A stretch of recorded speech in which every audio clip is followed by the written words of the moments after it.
Sebelum kita memulai pembelajaran pada pagi hari ini, kita siapkan hati dan pikiran kita untuk berdoa. Mari kita berdoa. Ku masuk ruang Maha Kudus dengan darah anak domba. Ku masuk dengan hati tulus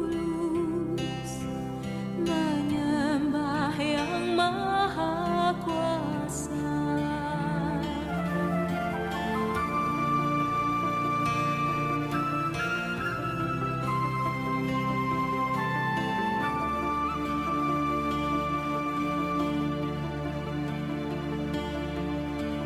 Masuk ruang Maha Kudus dengan darah anak domba. Ku masuk dengan hati tulus menyembah Yang Maha Kuasa. Ku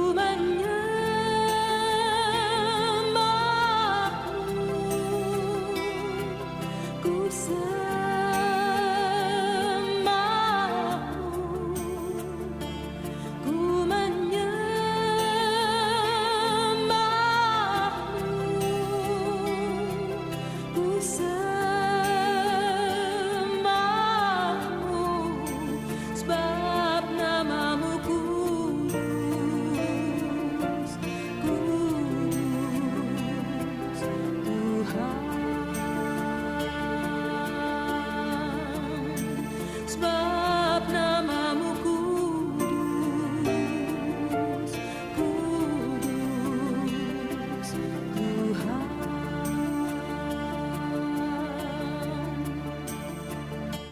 Selamat pagi anak-anakku, masih bersama dengan Pak Ardi di jam pelajaran Bahasa Indonesia. Apa kabar kalian? Pak Ardi berharap kabar kalian baik-baik saja dan luar biasa. Jangan lupa sarapan pagi dan berolahraga, biar tubuh kita sehat, kuat, dan penuh semangat dalam belajar. Nah, pembelajaran pada pagi hari ini adalah menentukan ciri-ciri teks eksplanasi. Dengarkan penjelasan Pak Ardi baik-baik ya. Nah, fungsi teks eksplanasi sendiri adalah untuk memberikan penjelasan kepada pembaca tentang proses terjadinya sesuatu yang disusun menurut prinsip sebab akibat. Ciri-ciri teks eksplanasi adalah yang pertama, informasi yang disajikan berupa fakta atau kenyataan atau benar-benar terjadi, tidak hoax ya atau hoax. Yang kedua, menjelaskan hubungan kausalitas atau sebab akibat. Jadi kalau ada sebabnya itu pasti ada akibatnya. Dan yang ketiga, informasi bersifat keilmuan, misalnya sains, teknologi, dan lain sebagainya. Nah, itu adalah ciri-ciri teks eksplanasi.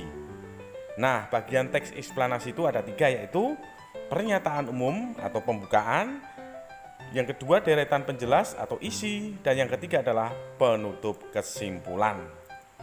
Kita baca buku paket halaman 17 ya, kita baca bersama-sama. Teks yang dibaca Tony mengenai permainan bola voli tersebut termasuk jenis teks eksplanasi ilmiah. Teks tersebut dibuat untuk memberikan penjelasan secara detail kepada pembaca mengenai proses terbentuk atau terjadinya sesuatu, yang dalam hal tersebut adalah permainan bola voli. Teks eksplanasi ilmiah berbeda dengan jenis teks bahasa Indonesia lainnya. Nah, ini adalah contoh teks eksplanasi yang terbagi jadi 3 bagian. Yang pertama, pernyataan umum, berfungsi sebagai paragraf pembuka dan berisi informasi singkat mengenai topik permasalahan yang dibahas dalam teks secara keseluruhan. Yang kedua, deretan penjelas merupakan bagian isi atau inti dari teks eksplanasi yang berisi uraian atau penjelasan lebih rinci mengenai proses dan peristiwa atau kejadian yang dijelaskan pada bagian pernyataan umum. Dan yang ketiga, penutup atau kesimpulan, biasanya terdapat di akhir teks dan berisi pendapat singkat penulis mengenai topik dan informasi yang dijelaskan pada bagian pernyataan umum serta deretan penjelas sebelumnya. Nah, itu tadi ya, ingat ya, pernyataan umum itu pembuka. Biasanya ada di awal paragraf. Dan yang deretan penjelas adalah isi. Isi itu sudah memulai pembahasan. Dan yang ketiga adalah kesimpulan. Biasanya terdapat di akhir teks. Kata kuncinya berisi pendapat singkat penulis. Nah, kalau ada pendapat singkat penulis itu berarti adalah kesimpulan. Itu tadi ya penjelasan yang singkat dari Pak Ardi. Semoga kalian bisa memahami dan mengerti. Saatnya mengerjakan tugas.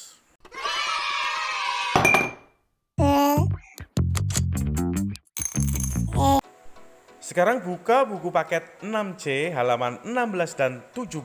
Kalian baca paragraf berjudul Asal-usul permainan bola voli. Lalu tentukan mana bagian pernyataan umum, deretan penjelas, dan kesimpulannya.